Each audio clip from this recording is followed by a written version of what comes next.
Good evening, everyone. I'm Meet, and welcome to Real Edutainment.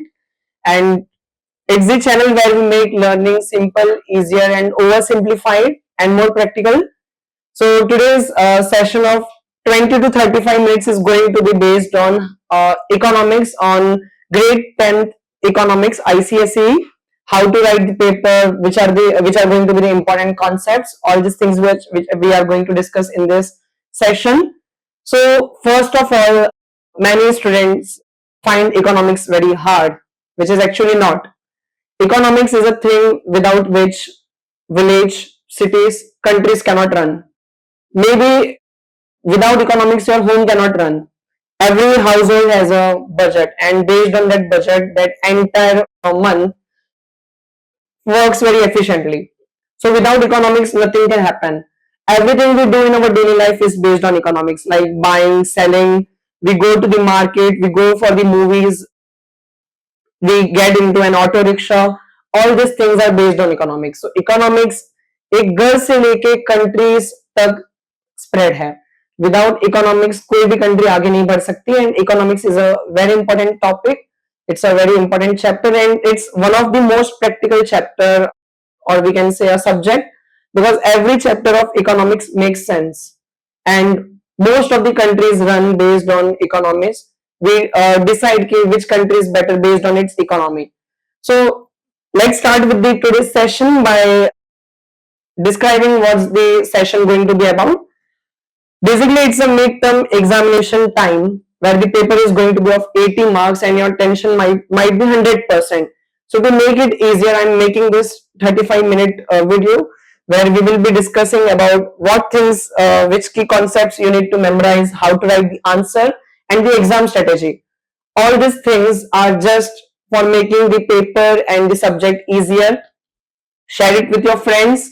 Put a like if you like the video. So let's begin with the first session roadmap, the things which we are going to learn in this chapter. We are going to learn about the important topics from each chapter, and the chapters are going to be factors of production, basic economic problems, theory of demand, elasticity of demand, money, banking, consumer awareness. Then we are also going to talk about answer writing, paper solving strategy. All these things we are going to cover for the today's session. Now, sometimes it may happen that you know everything about the chapter, everything which is in the textbook, but you might not know how to write that answer properly. So if you watch till end, you can avoid such mistakes. Okay, so today's revision includes factors of production, basic economic problems, theory of demand, elasticity of demand, money, banking, and many other such chapters. So first, when we talk about the factors of production, we are going to learn about land, labor, capital, entrepreneurship, all these things. So the most important thing to do in any economical subject or any economic chapter is that memorize the definition. Always end your answer with examples, because this is what makes your answer perfect. So you need to remember the definition of land, labor, capital, entrepreneurship. Remember that entrepreneur combines all other factors, all these basic things you need to remember. And see, in the board paper, whether it's prelim or set by ICSE board examinations, they have asked the importance about entrepreneurship and all these things. So always remember the characteristic features. Features is the most important thing which has been repeated many times. Features regarding capital, features regarding land, labor. You need to memorize all these things to make your answer proper, and always start your answer with a definition. Then importance, understand how each factor contributes to production and economic growth. As I told you, no country can survive without economics, and economy is a thing which is interdependent with every sector of our life. Then examples, be ready with suitable and exam relevant examples. Land, labor, capital, entrepreneur, all these things you need to memorize. Basic economic problems. This entire chapter is showing us that the real life examples regarding the economic issues which a country, a person might face in his or her life. So what to produce? There are many things to produce, but which thing to produce is the major question. Which goods and services should be produced?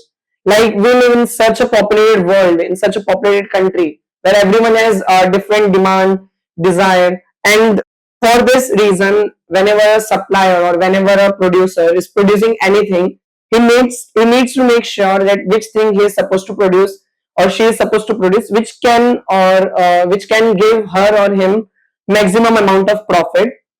Also remember, human want is unlimited and the resources near you are limited. So how to produce? The techniques or method should be used for this production. For whom to produce, who will get the goods and services produced. For example, every age has different needs. Like if we talk about newborn babies, they need diapers, they need soft toys, they need different kind of clothes. So that section will be targeted by the producer, and the producer is going to produce those things only. Then when we come to the teenagers nowadays use OTT platforms like Netflix, Amazon Prime. So based on that, the producer is going to make shows which are related to that age criteria. Then keywords which you need to remember, and you also need to remember the definition of these keywords like scarcity, choice, opportunity cost, resource allocation. When you remember all these keywords, when you know the meaning behind these keywords, only then and only the answer is going to be getting simplified by you. Then most asked question is difference between wants and resource. Now as I told you, wants are unlimited and resources are limited. So scarcity creates choice, choice leads to economy. This is the entire topic of your chapter which you need to memorize. Just remember which kind of things you need to remember the most. Factors of production, characteristic of each production, difference between land and labor. This kind of questions can be asked a lot from this chapter. Then the third one, theory of demand. This is going to be a third chapter. The meaning of demand, law of demand, demand schedule, demand curve. Now when we talk about meaning of demand, remember most of the students confuse desire with demand. But as we know, demand is something for which we think, which we are capable to pay, which is going to be useful to us. Remember all these keywords. Demand schedule. Remember, always remember that economics is incomplete without this kind of graphs and table. So always be prepared with this kind of questions that draw a demand curve, make a demand schedule, all these things. And whenever you are being asked to draw a demand curve, demand schedule, just be prepared with it. Always have a separate notebook in which you are drawing this kind of graph, table, where you are writing the keywords.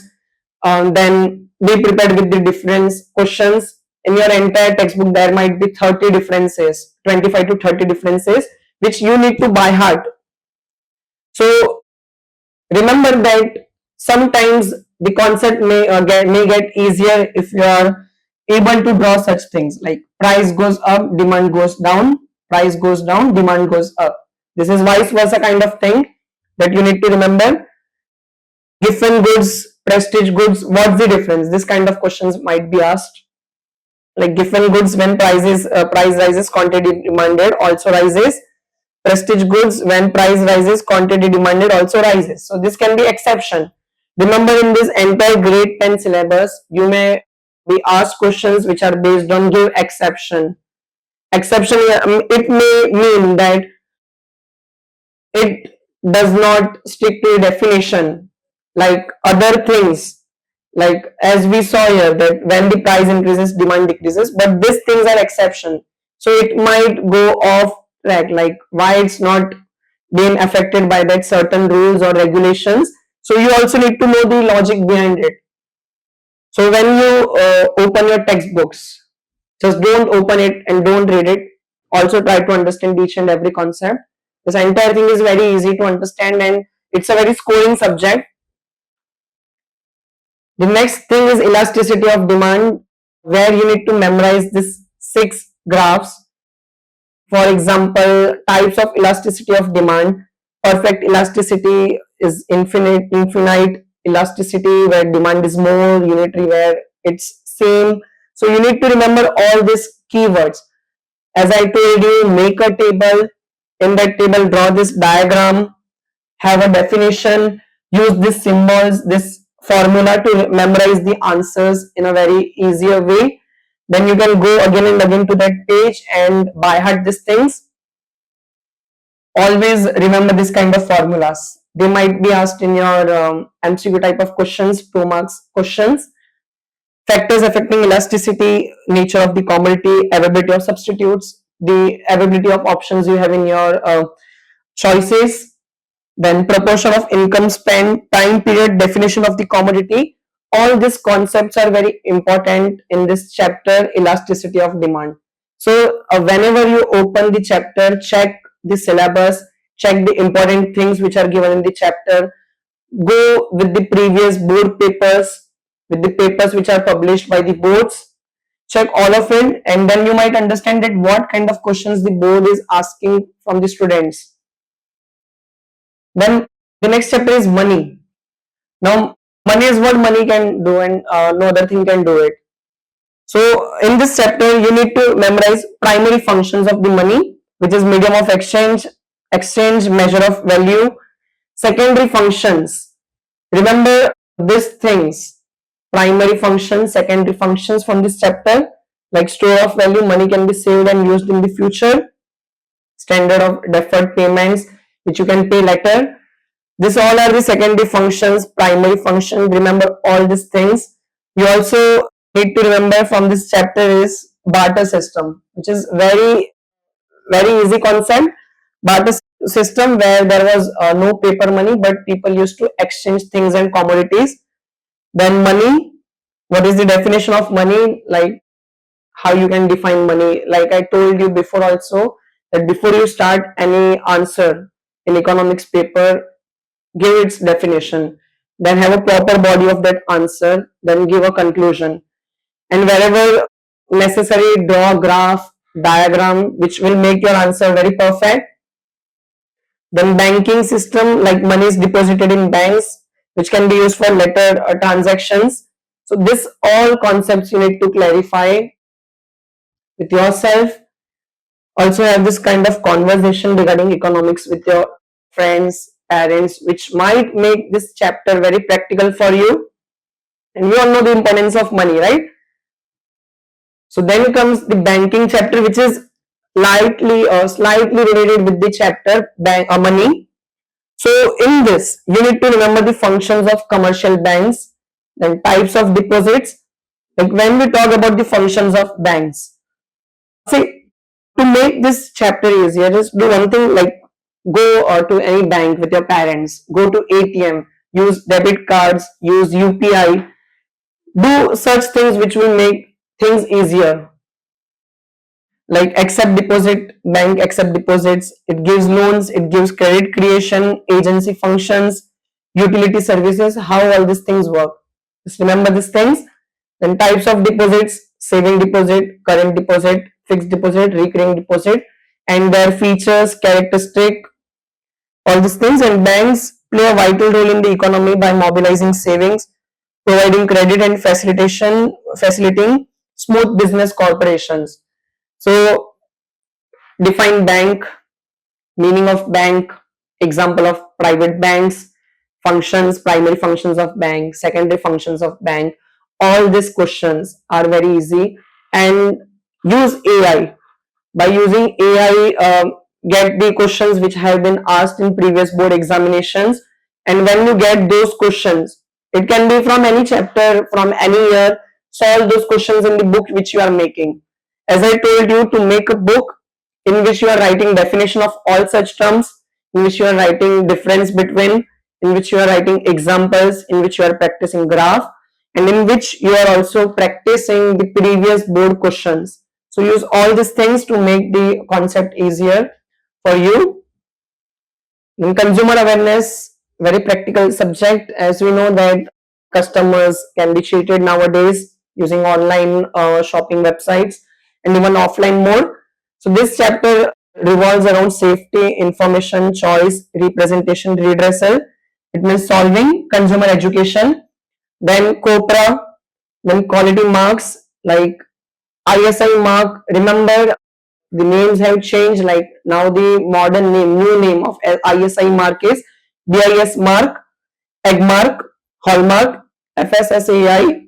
All these terms you need to remember, that which term represents which goods, which services, and whenever such kind of questions are asked, you will not be missing any mark because you have already remembered it, memorized it. Also remember the symbols which are used here for each quality marks. Then comes COPRA, Consumer Protection Act, which was enacted in 1986. This is also one of the most important topic in the economics. Provides for redressal of consumer grievances, promotes fair trade and prevents exploitation. So entire chapter consumer awareness is based on how the consumers are treated online and offline. And when we talk about the redressal, it means that what solutions can be taken whenever this thing happens with you or with anyone you know. So that chapter, this chapter, consumer awareness, just go through it. It's very easy and very scoring subject and chapter. Most expected questions which can be asked in your examinations. It can be your school examination or your board's examination.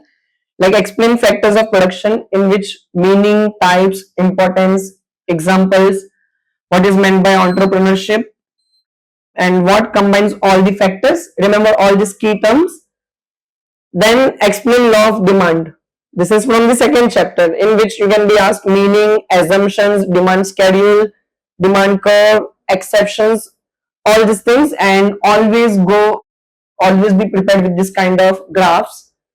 Then state functions of money, medium of exchange, measure of value, then store of value, standard of deferred payments, transfer of values.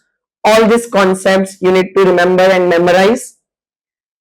Difference between central bank and commercial bank. Now there is one more chapter, that is commercial bank, and another one is central bank. When you study both this chapter, you might get to know about the difference between central bank and commercial bank, and accordingly you are supposed to write the answer. So whenever you write any give difference, here there should be the basis, keywords, then write the content, whether it's central bank or the commercial bank. Rights of consumer, like safety, information, choice, representation, redressal, consumer education. So consumer rights, then the quality marks like egg mark. Then you also need to remember what's meant by COPRA and all these things. Then elasticity numericals. You may ask change in price, percentage change in quantity demanded, percentage change in elasticity of demand. Remember the formulas. It might happen that they might not ask you to solve any such questions, but they might ask you, or they may ask you regarding the formulas. So be prepared with it. So exam tips is write precise and to the point. Do not go for the paragraph. Whenever you are writing any economist paper, so your answer should be in the points. Always use pointers, underline the keywords, use diagrams wherever required, give relevant examples, manage the time wisely in the exam. As you might know this, that whichever answer you know, go with it. Do not go with the hard answers which you might not know. Always go with those answers which you know, which you are aware about. So it can save your time, and it can also give you time to write the answers you don't know in the ending hours. So let's go with the next one. Answers writing tips. Whenever you write economist paper, write definitions first. Start your answer by writing a clear and precise definition, and your definition should be based on your textbook content. Do not go for any other definition. Write the definition which is given in your textbook. Second, use economic terms. Whenever you are using any economic term, underline it. So use proper economic terms and technical vocabulary in your answer. Number every point. You can use numericals, numbering your answer, and always write the answer in a very logical order and number each point. Underline keywords. Wherever you find any economical word, wherever you find economic term, then keyword, underline it. So draw diagrams neatly. In some questions you might be asked to draw a diagram, so make it very neat. Do not use a pen. Whenever drawing a diagram, use a pencil. Quote examples. Here you are supposed to give examples. Like in economics, many answers can be answered by giving examples before you write the conclusion of that answer. So always be prepared with the examples. Then write according to marks. Again, I'm telling this thing, do not go for paragraph. Do not extend the length of the answer. Remember, your content is important more than the length of the answer. Write concise answers for short questions and detailed answers for long questions. In your long question, your answer should be starting with the definition, then the body of the answer, and then example, and then it should be ending with the conclusion. Now, how to apply these tips carefully? Read the question carefully and underline the keywords. Second, plan your answer before writing. Whenever you are writing the answer, make that answer in your mind, then you go with the answer. Writing points for short answers and in paragraph for long answers, and that long paragraph should also be based on your pointers, like one paragraph then another, and use that pointers. Then maintain proper margins and neat handwritings. You're supposed to maintain proper margin before you start the paper. Draw lines on the margins. Review your answer if time permits. If your exam paper is done before time, use last 10 to 15 minutes to review your paper, and in that if you see you have missed some point, write it down.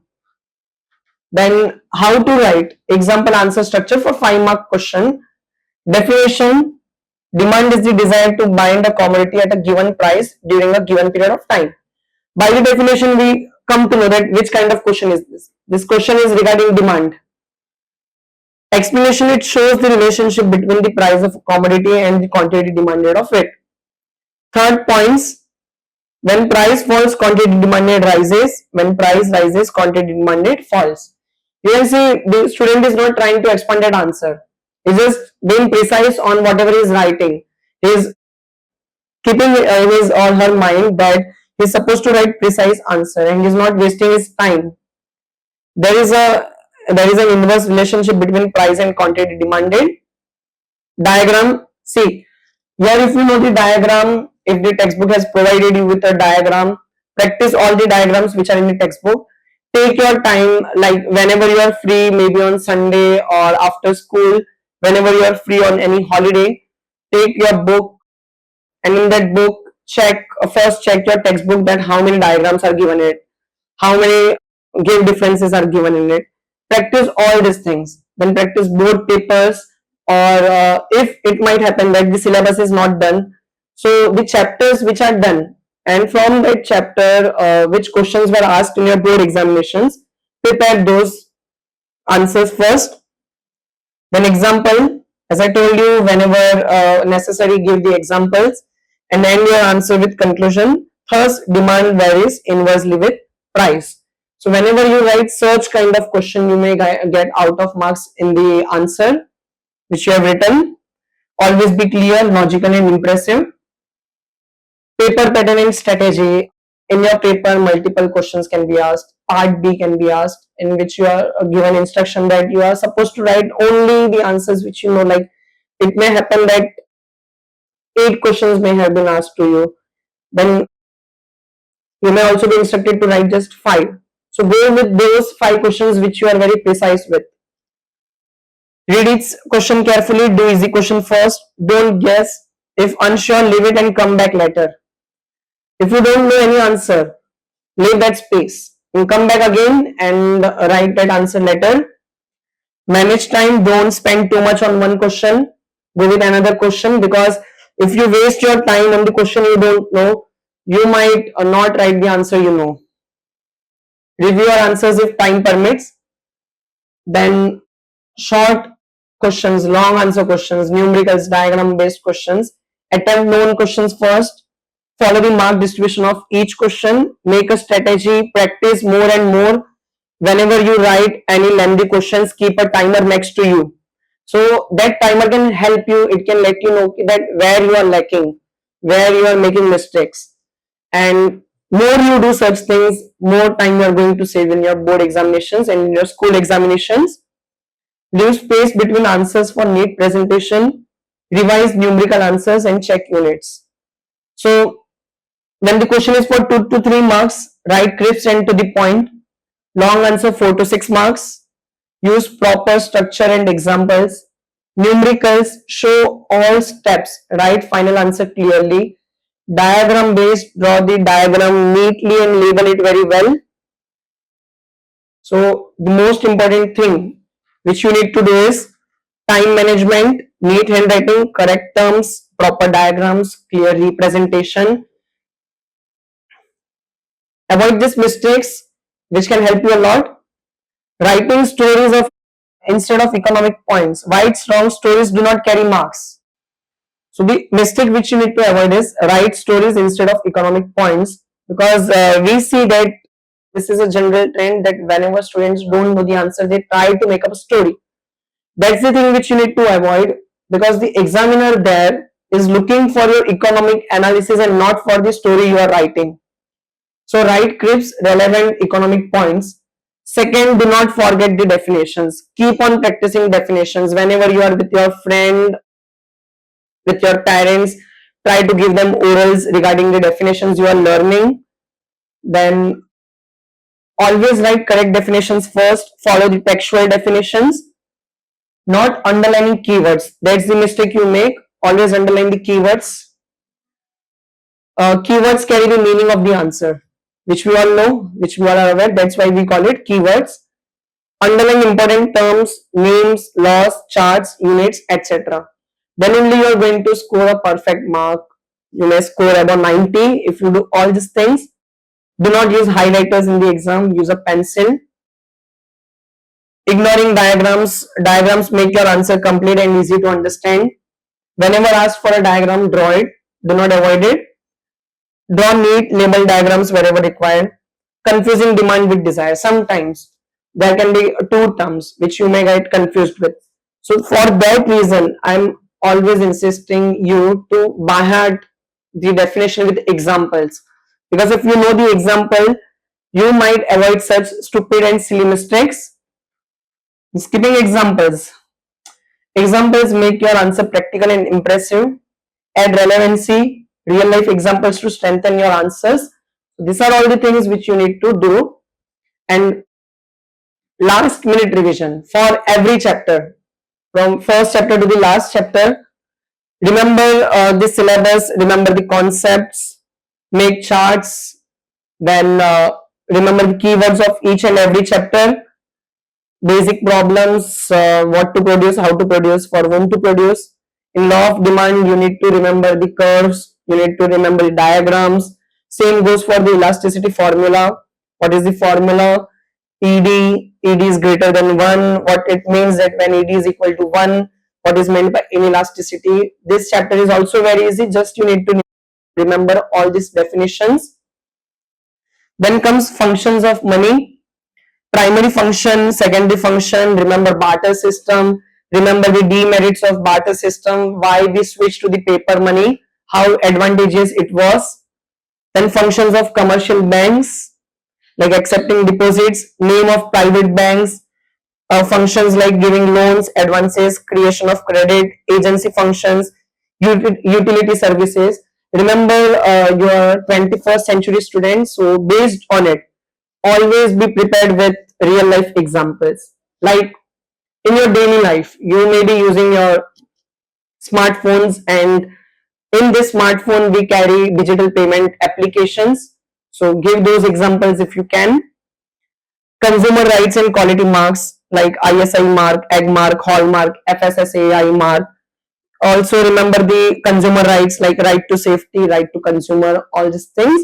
And in your entire textbook, I am telling you this again, there are many definitions which are given. Copy that definition from your textbook to your notebook. Do your hand written work a lot. Manual work is supposed to be done. By heart it whenever you get time. Give orals to your friends, teachers, and anyone you know. Then only this entire topic can give you good marks. And remember, economics is not about ratification, it's about practical thinking, it's about remembering the definition, it's about giving examples, it's about writing the answer with heart. And also remember that all these answers should make sense. So let's end this with the conclusion. So success in economics is not about memorizing, it's about understanding concept and presenting them clearly. You do not need to use hard language. Just be simple, write your answers in very simple words.